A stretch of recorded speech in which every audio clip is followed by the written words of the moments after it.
My job is all about purpose. Just the ability to make a difference, to help someone be able to go home at the end of the day. My great-grandfather started the volunteer fire department in Springfield, Nebraska. My grandmother was a nurse. My uncle was a fire chief in Atlanta, Georgia. So somewhere down the line, it was my purpose to be doing this. Yeah, we're a family here. The data we get from Rapid SOS is life-saving.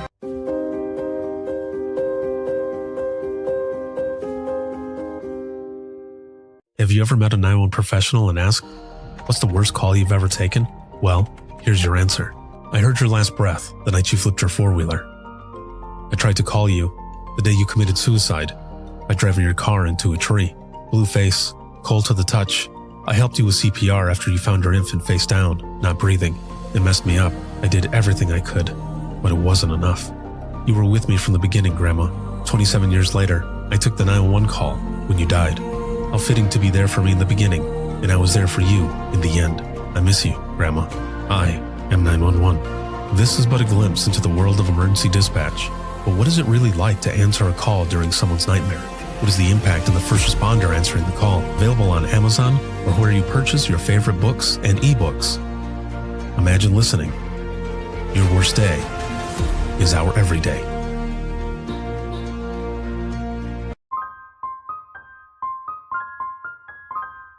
This is Jordan, and you're listening to the Code 7 Podcast Network.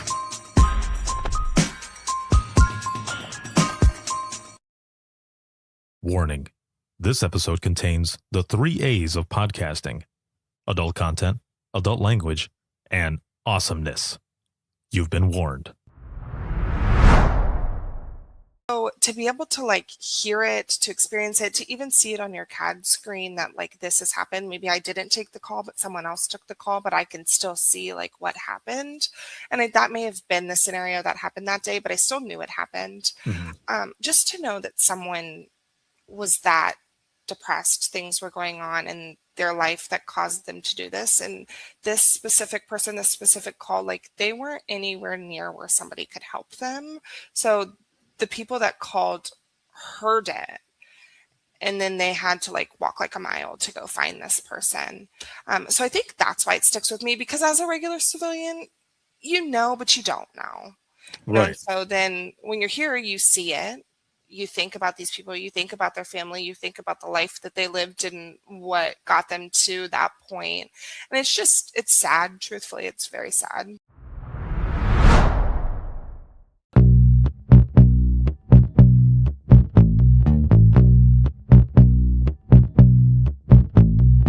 Welcome to Within the Trenches, true stories from the 911 dispatchers who live them.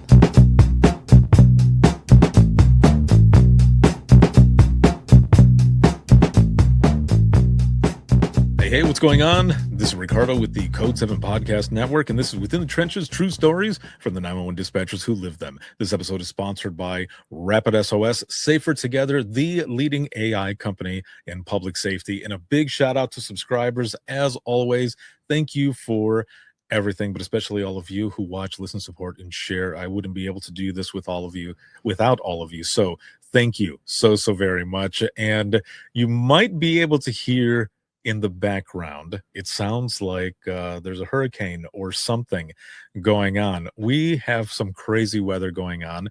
Just a couple days ago, it was 80 degrees, and now it is in the very low 30s, and the wind is, let's just say, I hope that my grill has not blown over, because that would suck.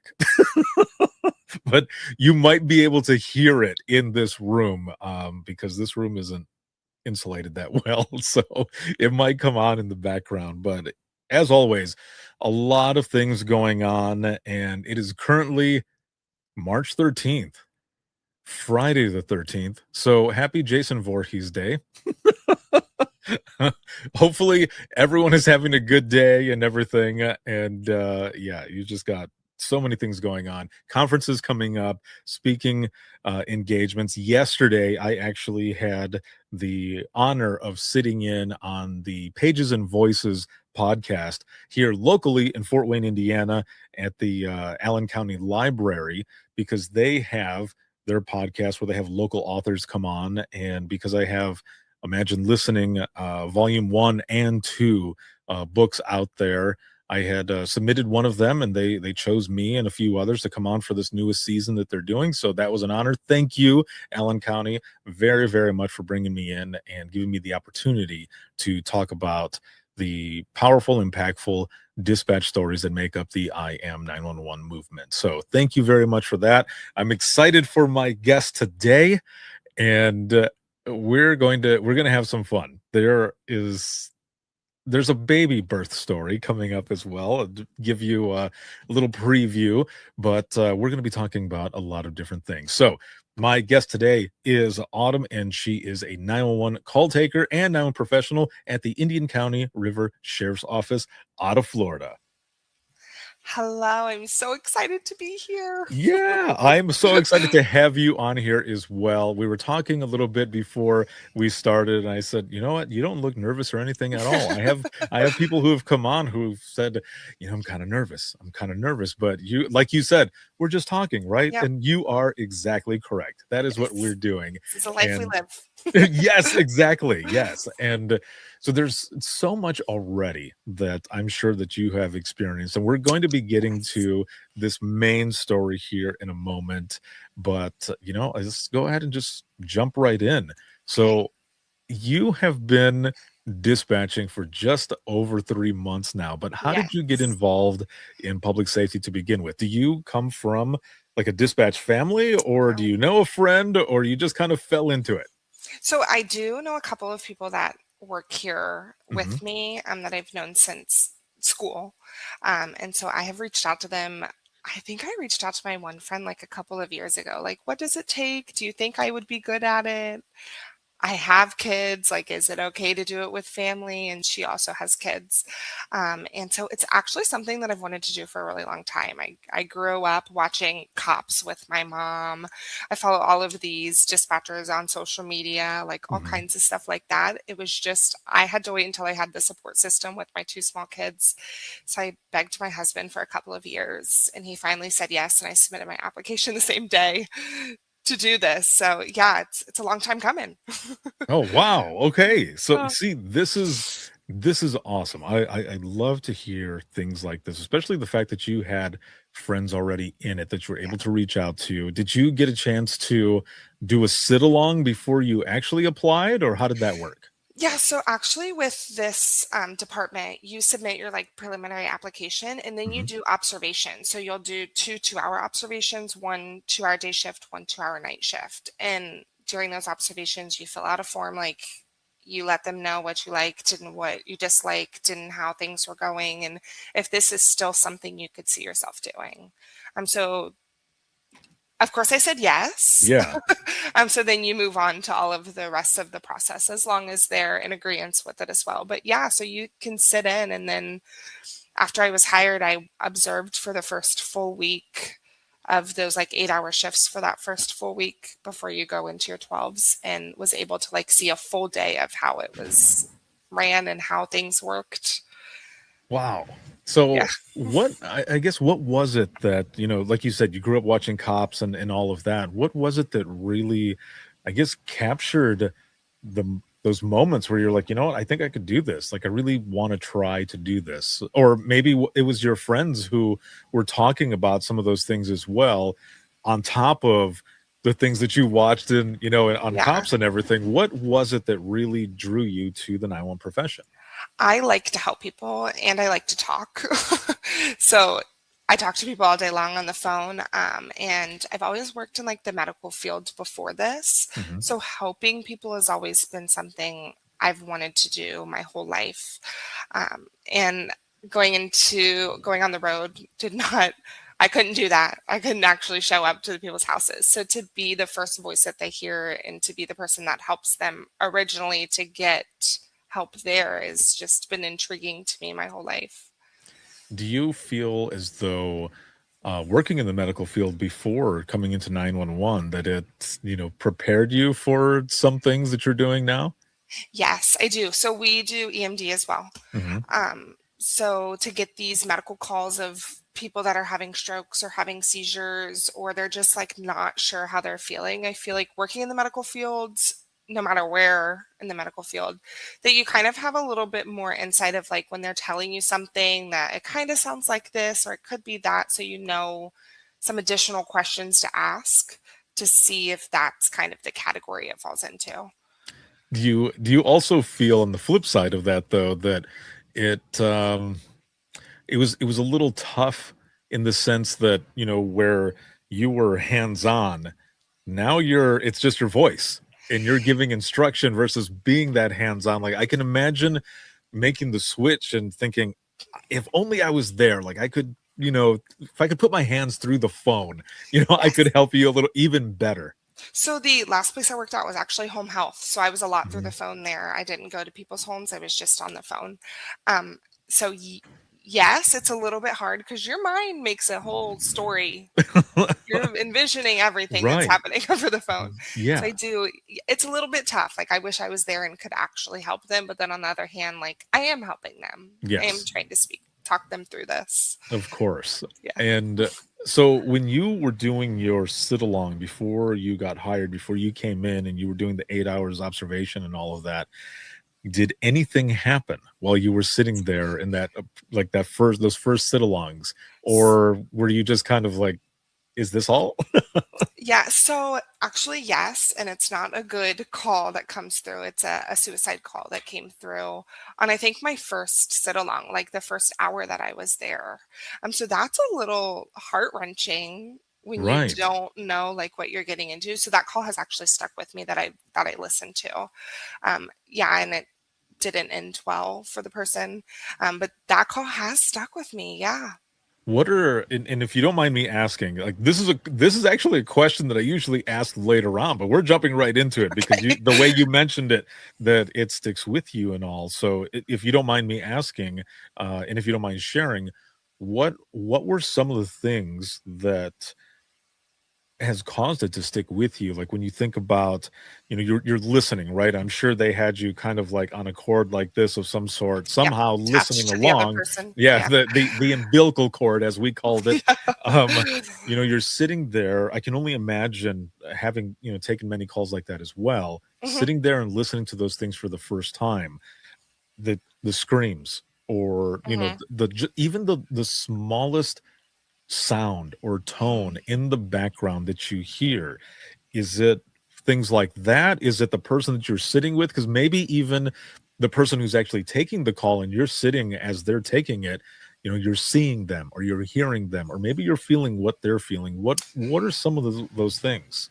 I think so that first original call, it stuck with me because in the community, just being a regular civilian in the community, these things happen, but you don't know when it happens all the time. Hmm.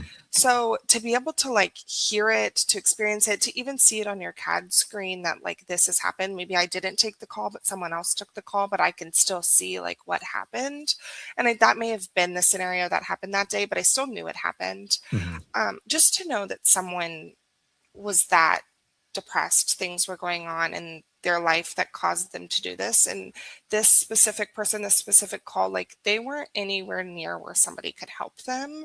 So the people that called heard it. And then they had to like walk like a mile to go find this person. So I think that's why it sticks with me because as a regular civilian, but you don't know. And Right. so then when you're here, you see it, you think about these people, you think about their family, you think about the life that they lived and what got them to that point. And it's sad, truthfully, it's very sad. Yeah. I think that's one of the hardest parts about this profession, in the sense that, we're all empaths and we Hmm. put ourselves in the caller's shoes Hmm. to connect in a Hmm. deeper way, to quickly build rapport and get the answers to the questions that we're asking, to get help there as fast as possible. And when you Yes. put yourself in someone's shoes, you really are living through their nightmare with them. Yes. And where you end the call, but with some of those, like we're talking here, that call doesn't end, you know, fully, right? Because No. some of those things stick with you. Yeah. And I can relate as well. The very first real emergency that I had when I started out in dispatching was a suicidal call as well.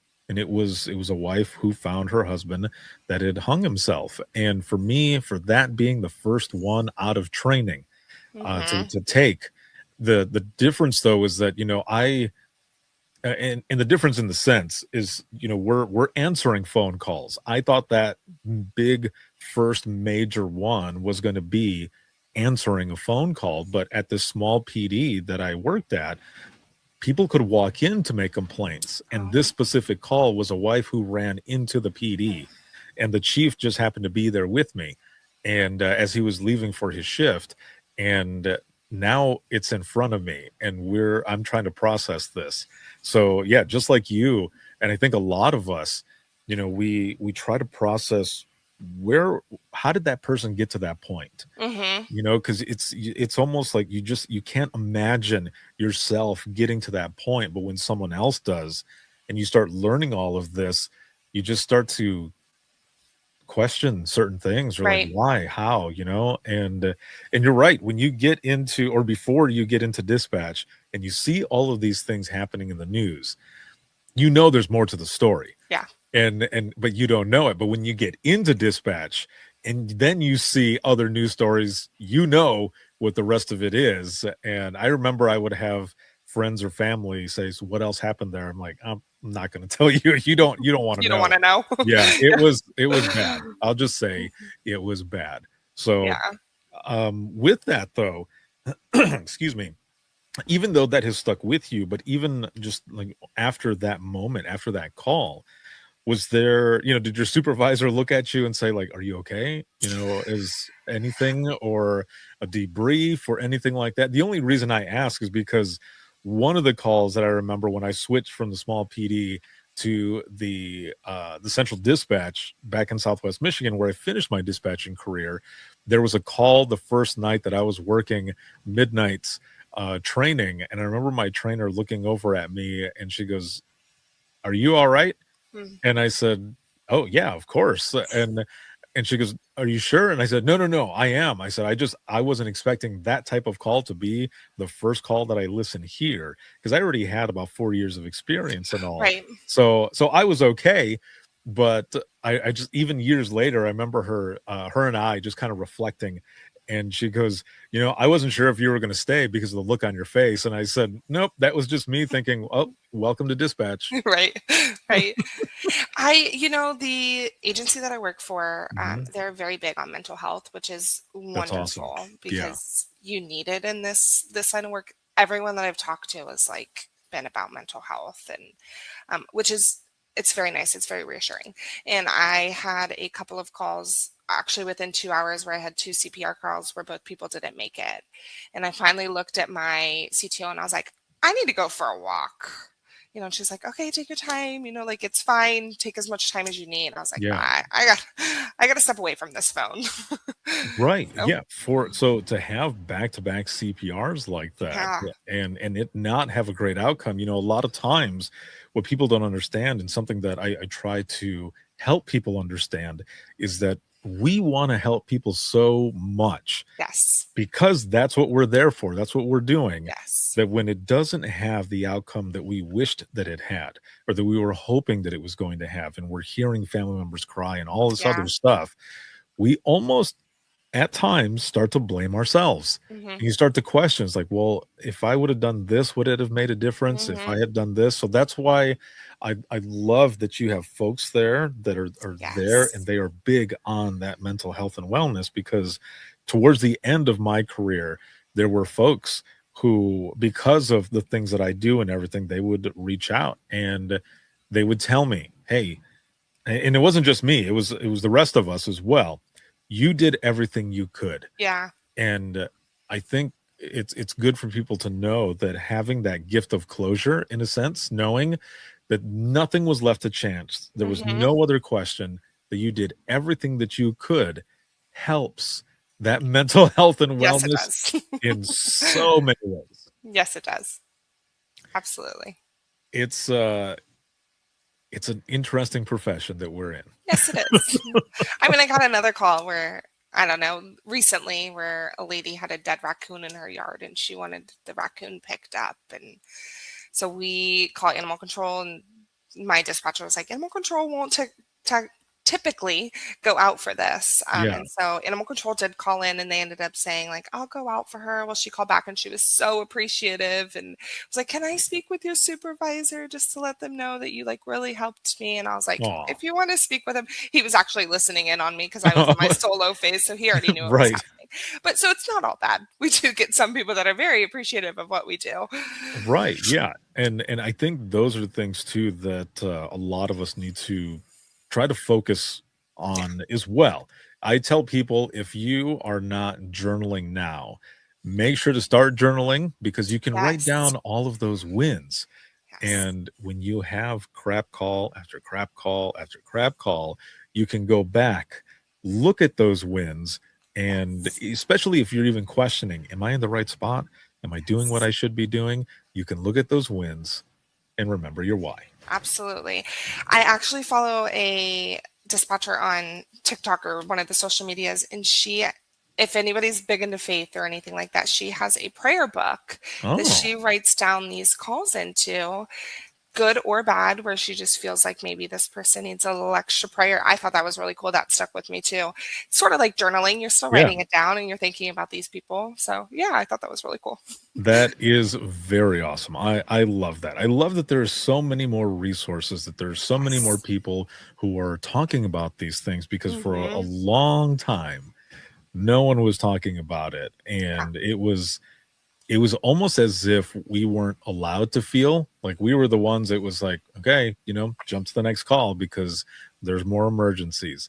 And now that people are really, like, from 2016 on, there have been more and more people who are really pushing and focusing on the mental health and wellness of now Yes. professionals. And I love it more than you know. Yeah. It's a fabulous thing for sure. Yes, yeah, for real.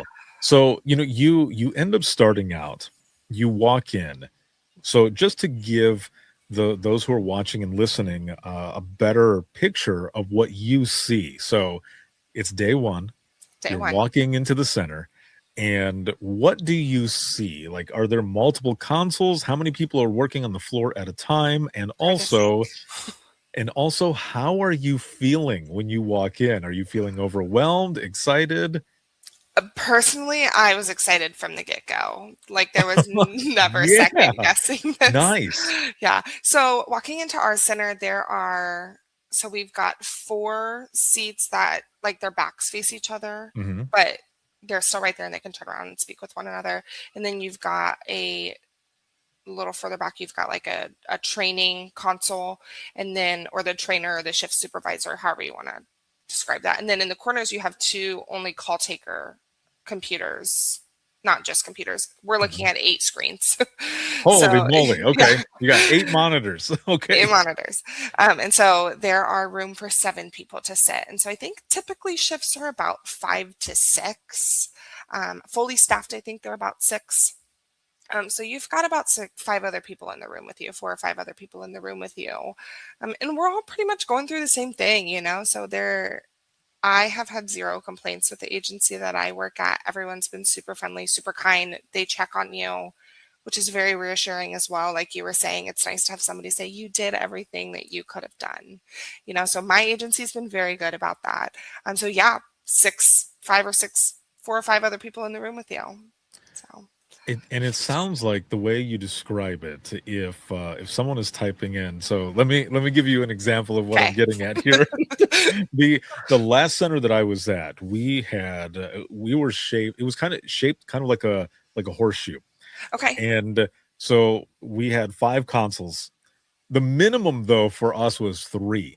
And on the weekend it was 4. But on like one side it was main phones, 2 consoles for phones, and on the other side it was main law enforcement radios. And then we had a backup position that would do phones or radios if we needed to back up. But that was called the lean position, which would be FCIC for all of you, FCIC, NCIC. But in Michigan we call it lean/NCIC. So that's how that setup was. And if something was going on and you were on radios, you knew that you were just about to get something crazy because someone is typing hard and fast. because you can hear it, because that's how close we are to each other, right? Yeah. So or someone is taking that call, and you naturally, so that the room knows what you Yes. have going on. What, there's a rabid raccoon in your, and everyone's like, oh, okay, we're gonna have this. Or it's someone just yells out, I've got an open line, they're screaming in the background, and that is, hopefully it's a landline.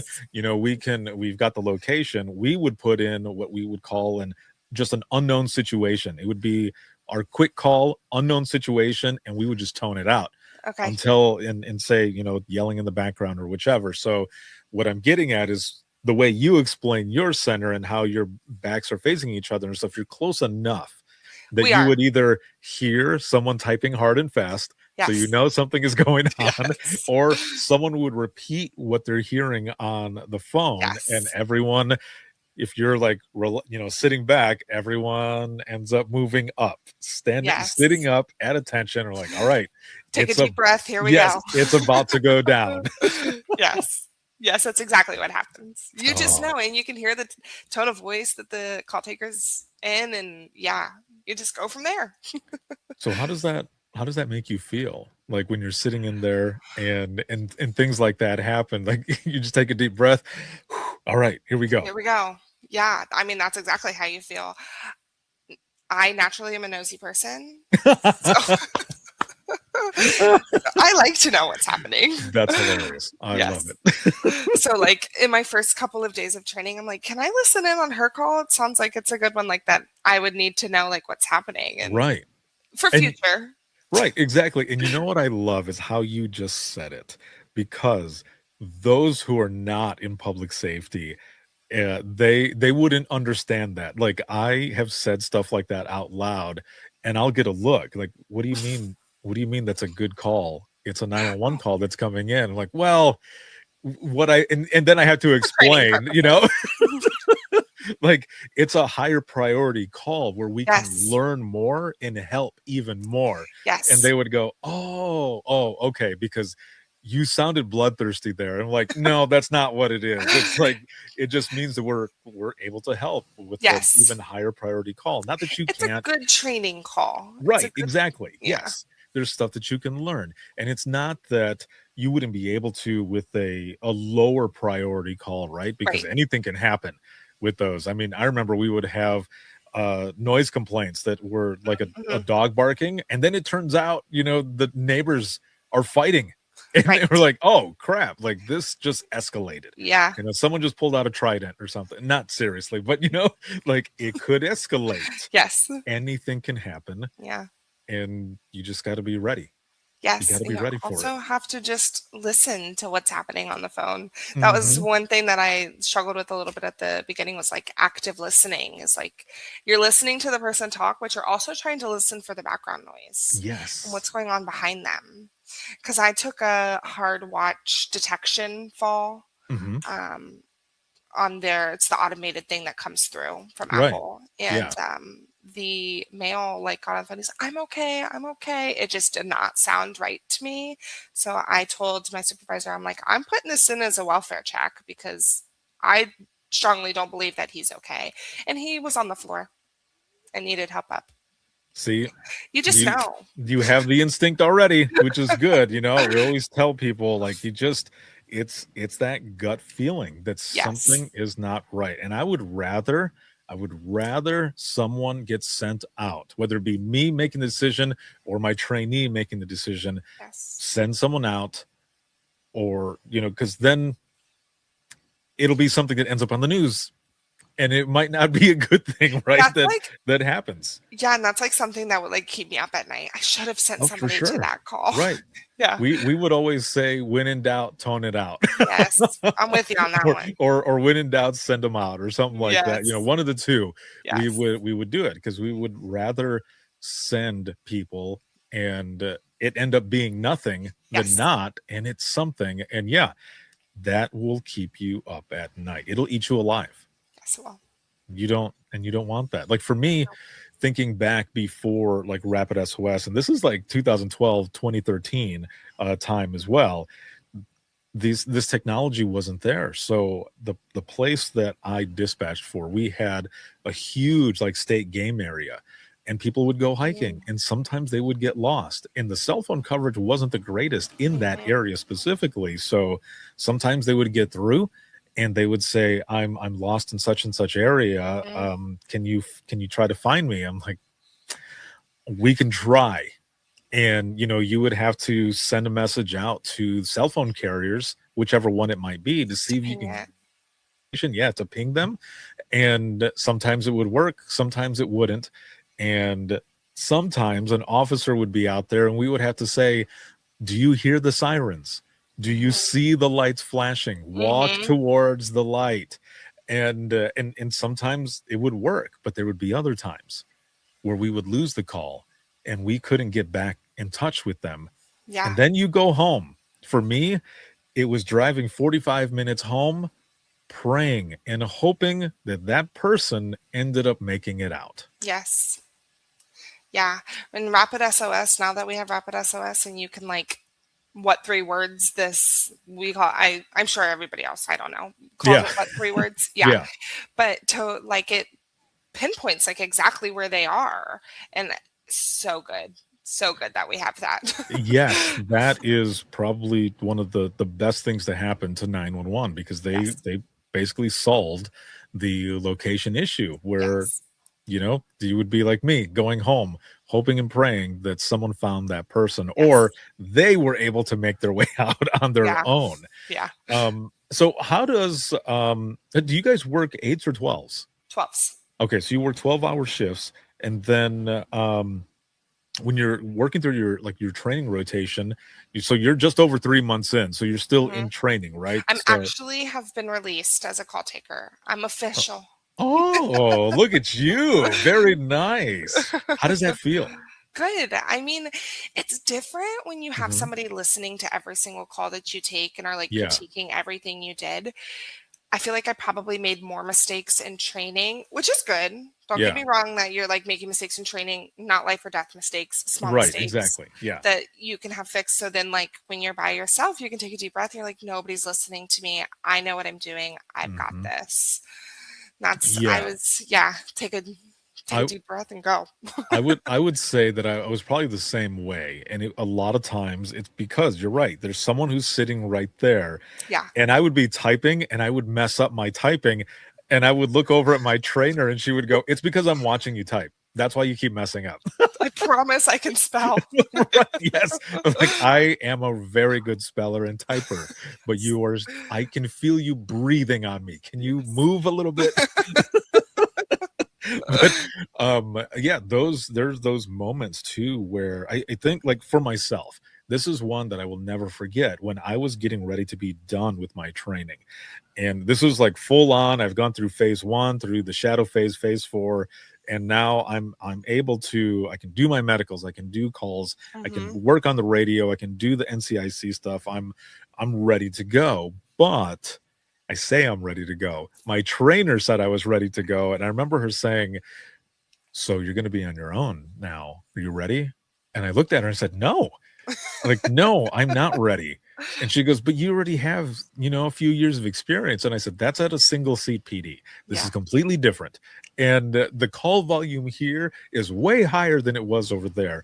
And she goes, "Listen, take a deep breath. You've got this. You can do this." And I think one of the last calls before I was done with training, it was a domestic. And with that old CAD system that we had, you had to make sure that you had the incident type in there right, the ORIs, the township codes, like all of that had to be right. Yeah, before you could put it in. So for whatever reason, I could not remember the incident type for domestic. You would think that it would just be DV, but it wasn't. It was DOME. I don't know why. Yeah, so it was just those 4 letters, and for the life of me, I couldn't get it in there. And I remember muting my microphone. We already had people heading over there, but my trainer, I looked at her and I said, "You're going to have to jump in on this. I can't get this to go in." And she goes, "No, I'm not. You're going to do this. You've got this." And that's all I needed to hear from her for me to do it.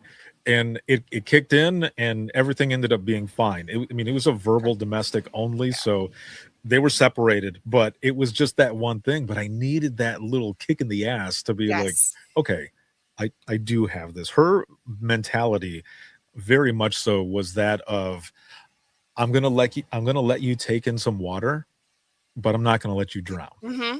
So So my last CTO that I had, her name's Eva, and she's actually the one that I took the birth story with. mhm, She told me at the beginning, she was like, I'm going to let you sink a little here. Like, you're going to sink a little. I'm right here. So, like, if things get bad, like, I can take over, but you're going to sink a little before you swim here. And I was like, fine by me, because it's what you need, right? It's that right, push, yeah. like you were just saying, that you need to be able to know that you can actually do it on your own. Yeah, that is amazing. And you know, the fact that you were already talking about how you were you were ready to go. Like a lot of times, like for myself specifically, and a lot of folks that I've spoken to, they have said, and I kind of agree with this as well, that it's the 2 to 3 year mark is kind of the sweet spot for when you Mhm. feel like fully dialed in. It's not that you weren't, you know, trained well or anything in the beginning. You know all your stuff, but it's kind of around that time that you're dialed in and Mhm. you've got that like just straight confidence. But talking to you, it sounds like you already have that. It sounds like you're already ready to go. I'm not like 100% confident, You're like, but hold up a minute. the only way you're going to know how to do it is to do it. Exactly. Yeah. Yes. So, and everyone that I've talked to is like, you're going to have questions probably for a really long time, and it's okay to Mhm. ask them. Yeah.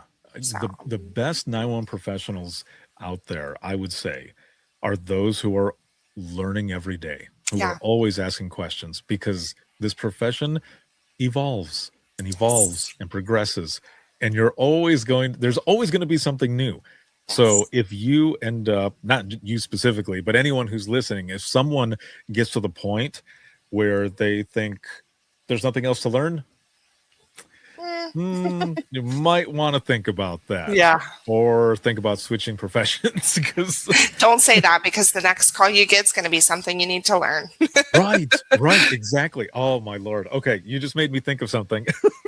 So you say that, and you're right. Sometimes you put something out in the air, Yep. and it happens. So and this was my very last day.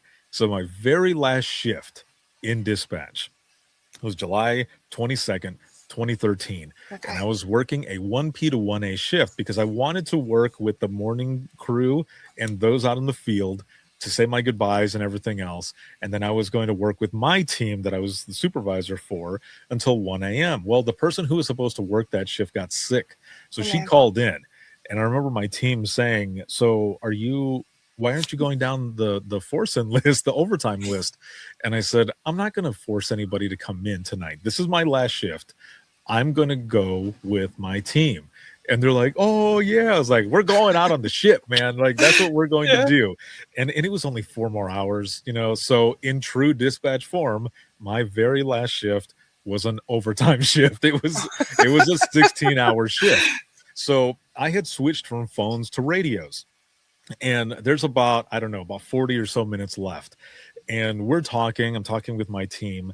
And I end up saying to them, there's one call that I can honestly say that I have never, ever taken throughout all of my years in dispatch. And they started chuckling and they said, don't put it out there because it's going to happen. I was like, there is no way in hell that this could happen. And they're like, all right, dude, go ahead and say it.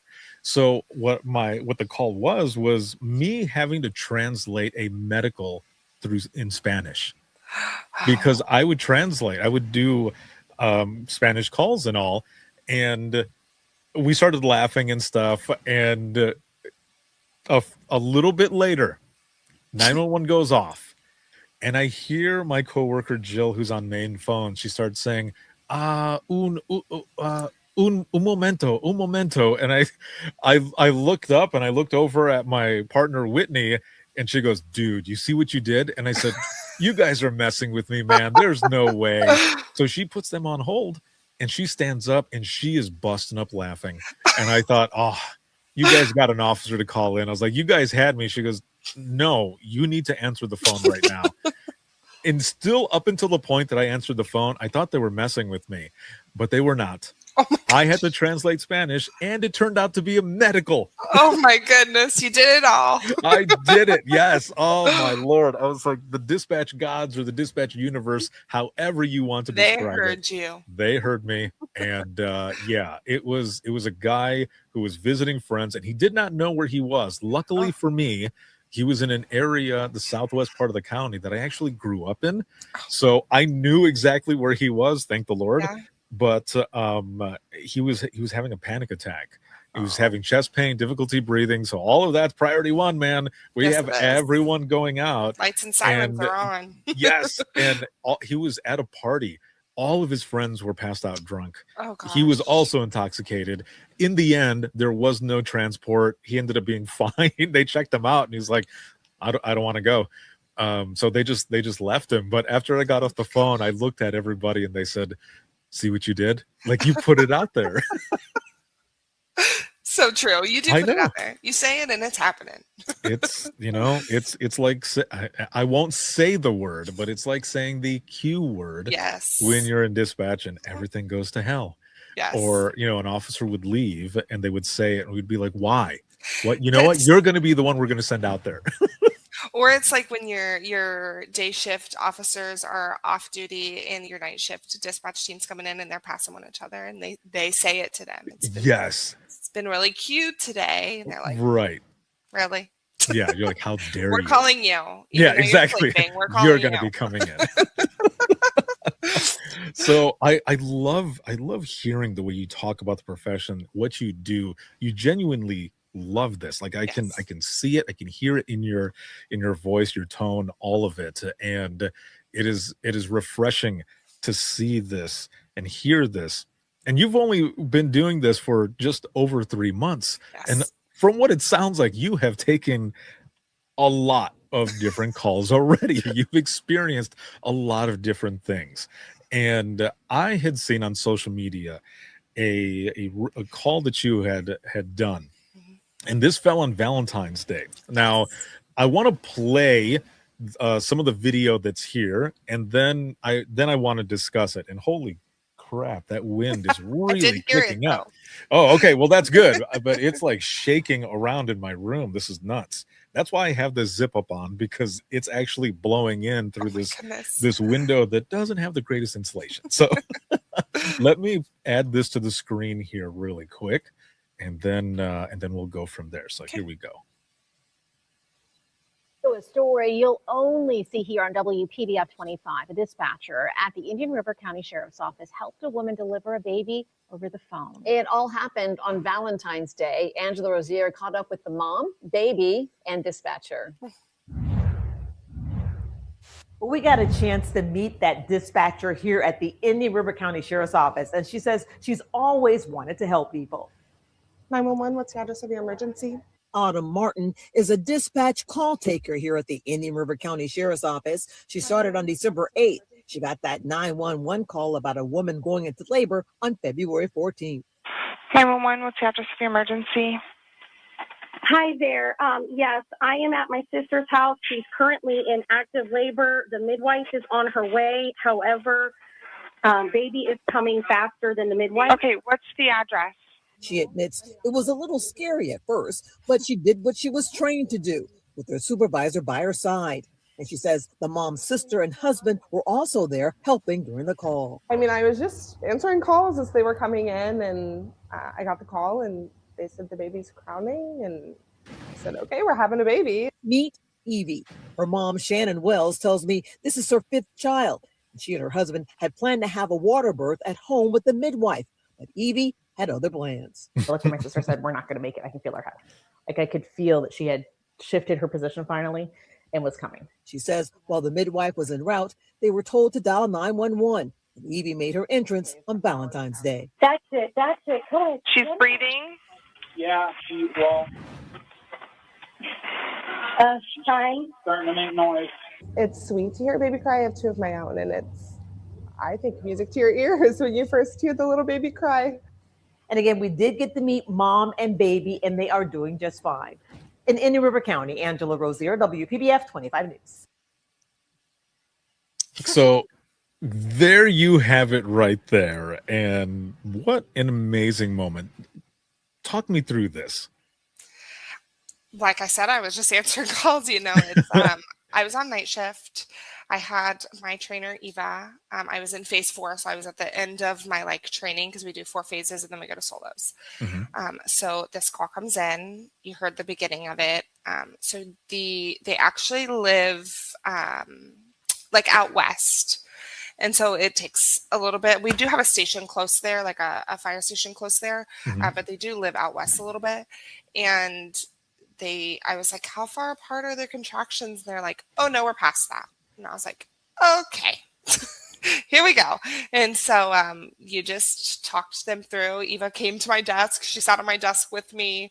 She was just like, I looked at her at one point, like a little bit panicked, and she's like, it's okay, And so we open up our EMD, we open up the cards that we need to give the instructions. And I couldn't really hear mom much, but I could hear the dad and I could hear the mom's sister that was on the phone with me. And she was talking me through what was happening. And then the dad's like, I can see the head. And I was like, okay. So then the head came out and I was like, the umbilical cord, I need to make sure the umbilical cord's not wrapped around the neck. And he's like, I can't see that yet. And I was like, okay.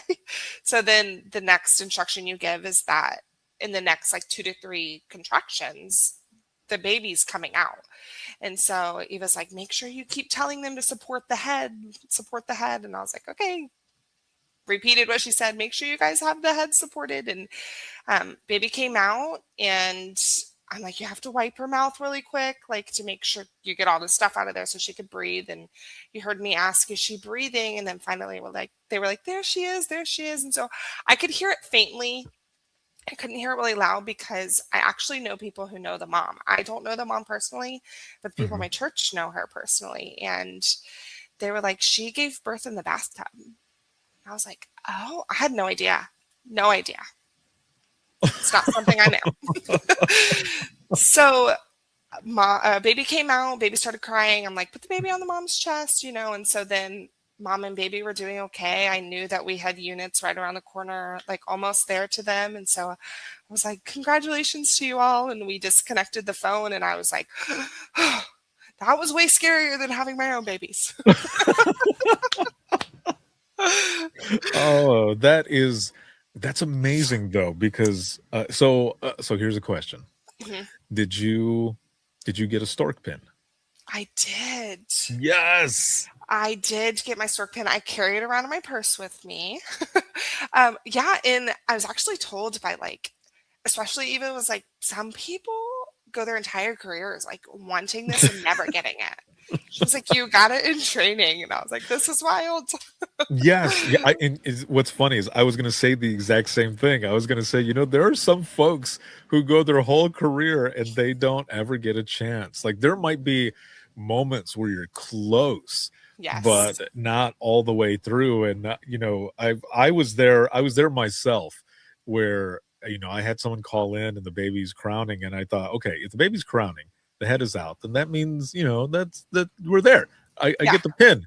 But, dad ends up running. He runs to the neighbor's house to drop off his kids to the neighbors.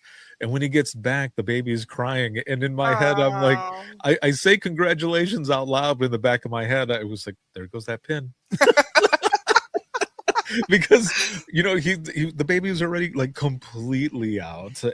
And I didn't find out that it was a little girl until EMS called for their times and numbers. Had I known, and I always say this, had I known at the time, I would have said to him, if you're looking for a good name, you can always name her Ricarda. That's too funny. But this is amazing though, that you got this call. And what's funny is I love how in the recording, the sister goes, we're waiting for the midwife, but baby's coming faster than the midwife. Yeah.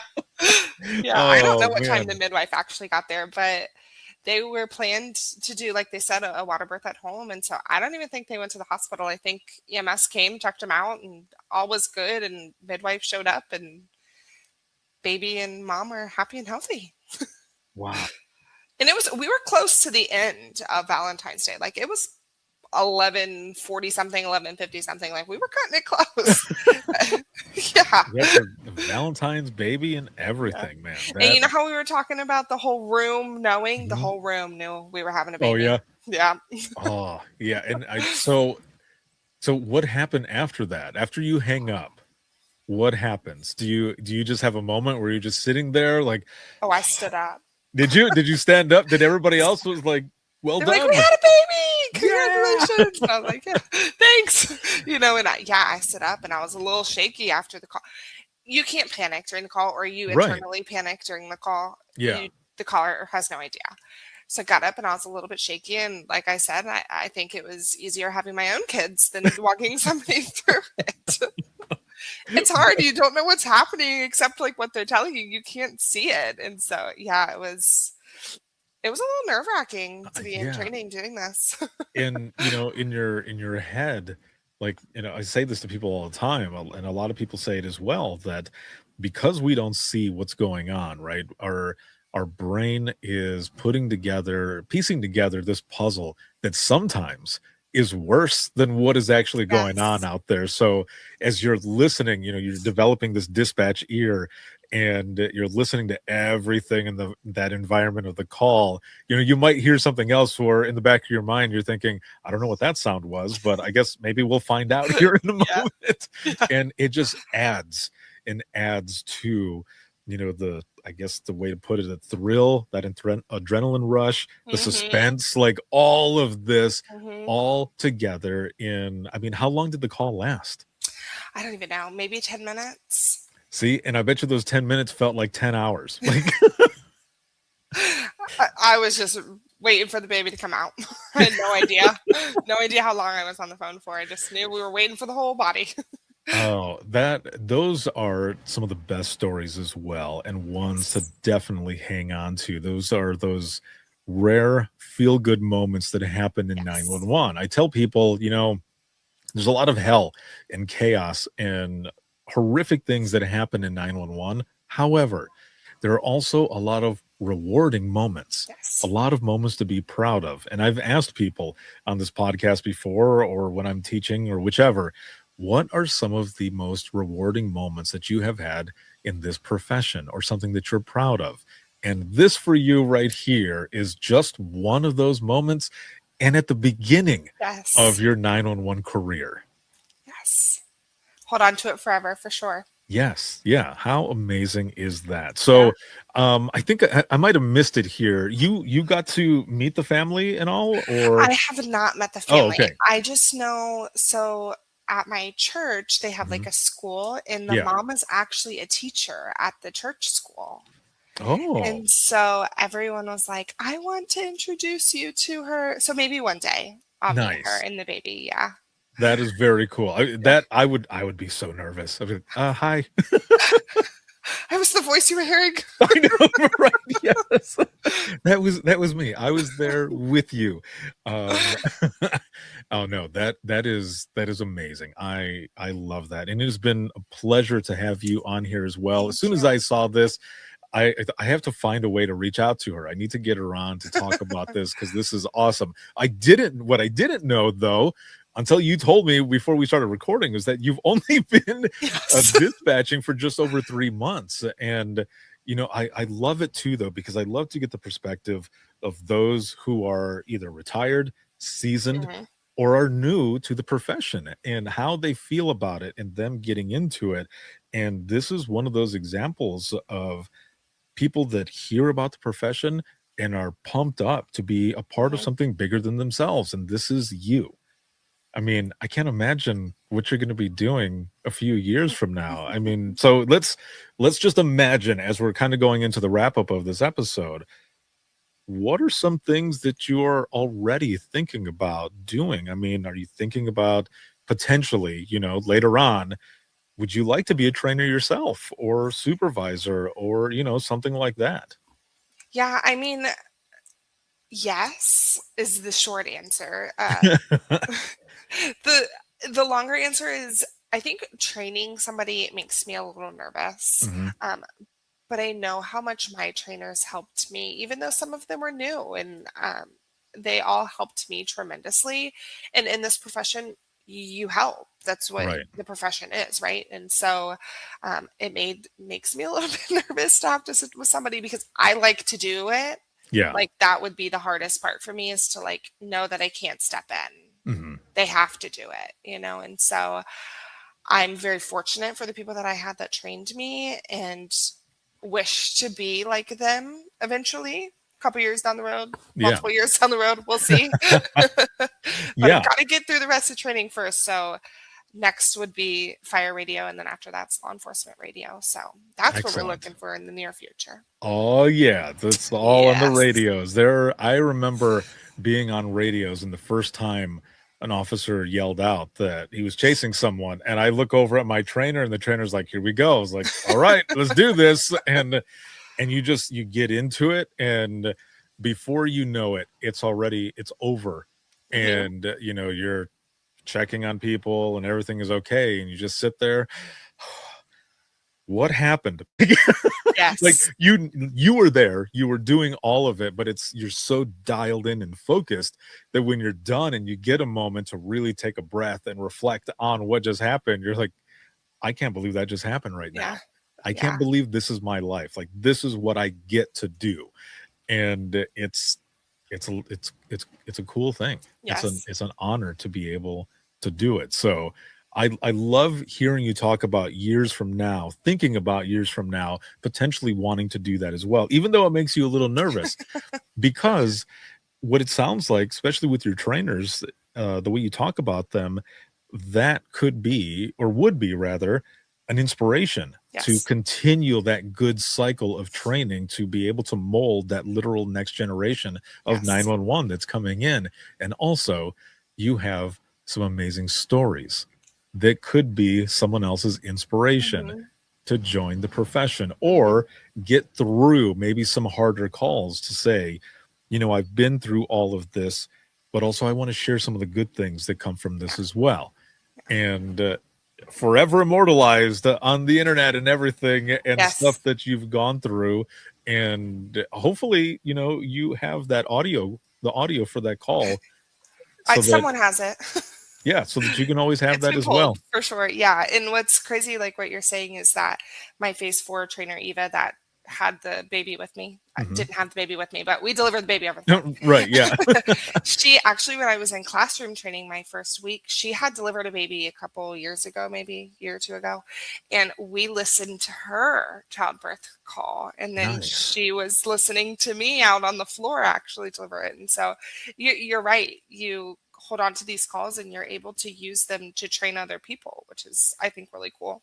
That is very cool. That is awesome. I have had such a blast with you on here and learning more about you and your story, and especially this call here at the end that we were talking about with this birth on Valentine's Day. Now, I have one last question for you as we go into the wrap up of this episode.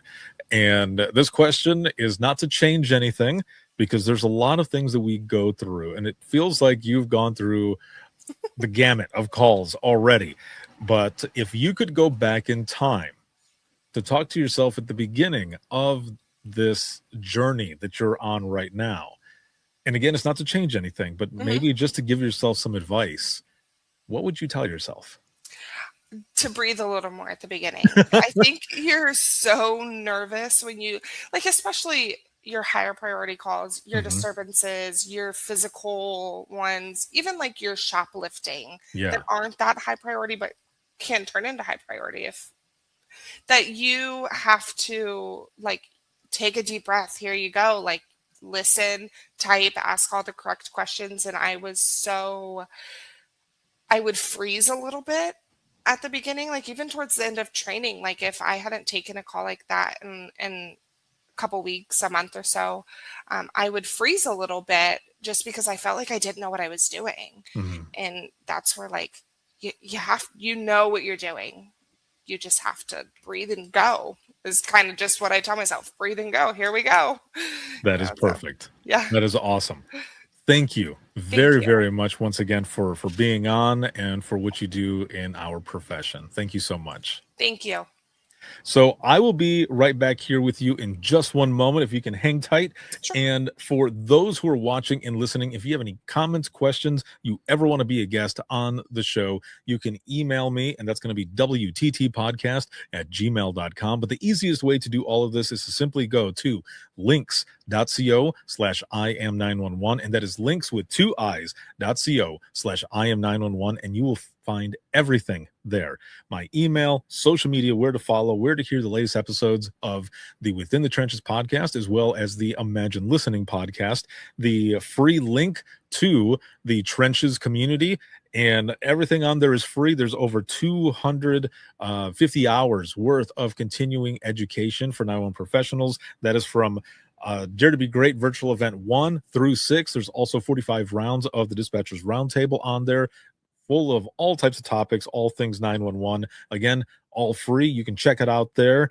And if you are looking for any podcast or dispatch merchandise, you'll find that there. And links to the Imagine Listening books. Again, links with 2 I's.co/IM911. This episode is sponsored by Rapid SOS, Safer Together, the leading AI company in public safety. Shout out to subscribers as always. This can be seen on Facebook, YouTube, as well as X and LinkedIn Live. And there are also clips from the Within the Trenches podcast, as well as IM911 stories, and those are all over Facebook Reels, Instagram Reels, and TikTok. So you can go to all of those to be able to watch and consume 24/7. And for the podcast itself, you can listen 24/7 on Apple Podcasts, iHeartRadio, Spotify, your favorite podcasting app, and withinthetrenches.net.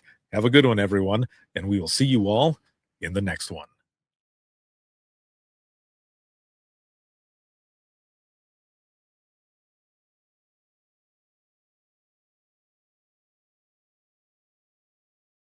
Imagine listening to someone's worst day every single day. Imagine listening as someone experiences life, through their worst nightmare to the miracle of birth or a life saved. I'm Ricardo Martinez, a former 911 dispatcher, and for years I've been recording the voices of a hidden world, ours. I've provided a space for 911 dispatchers to share their powerful stories. It started as a peer support session and continues. Dispatchers sitting together, sharing out loud, or writing down what they couldn't say. Some stories will grip you. Stories of heartbreak, resilience, and calls that haunt us long after the line goes quiet.